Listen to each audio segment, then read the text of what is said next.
Sonra ben sana şu aeroportdaki yakında bitirgan obyektimize geldim. Özün görüp bir fikirlerini bildirip öt. Jora bu uyumuz bahaybatliginden biraz vaqt ketgan o'xshaydi. Chalamoqda bo'ldi zamoni. Bu uyumuza Jora selkem 3 aylık mihnetimiz singen. Az sen fasat kısmını görtürsen, içine girsen, başka nerese küsüp dürtürsen Jora.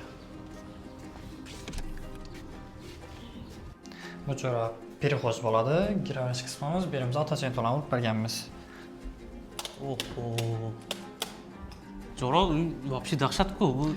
Hammasini noldan o'zgarib chiqardingizmi? Hava Jora bir görüp duran dalan kısmımız boladı. Dalan kısmımızı bize soğuk görünüşünden ta şu görünüşe alıp kelganmiz. Hattaki elektrik hizmetlerini, şu gips tiyaga işlerini ham kılıp bergenimiz.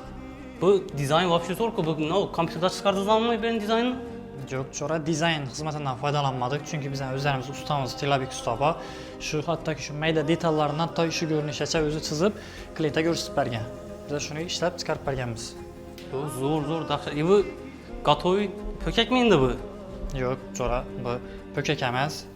Görünüşüne pökek o'xshaydi, lekin bu kol mehnati buni Tilabek Usta o'zlari chiqarib bergan shular. Jora bu uyni общий ranglar bilan ishlanishi moddim yoqdi. Nechta svetlardan foydalandingiz bu yerda? Jora beri hozirgi kundagi trenddagi bo'lib turgan ranglardan foydalanib ishlaganmiz, ya'ni ochiq svetlardan foydalanib ishlaganmiz.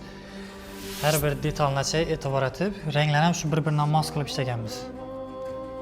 Perdamizni ko'rib tursan Jora, perdamizga kiradon bo'lsak, perdamizni Irada Collection tikib bergan shu dalonimizni ranglarini mos qilib, chiroyli qilib ishlab bergan. Hattoki shu zinalarimiz ham shu devorimizdagi ranglarimizga mos qilib ishlangan.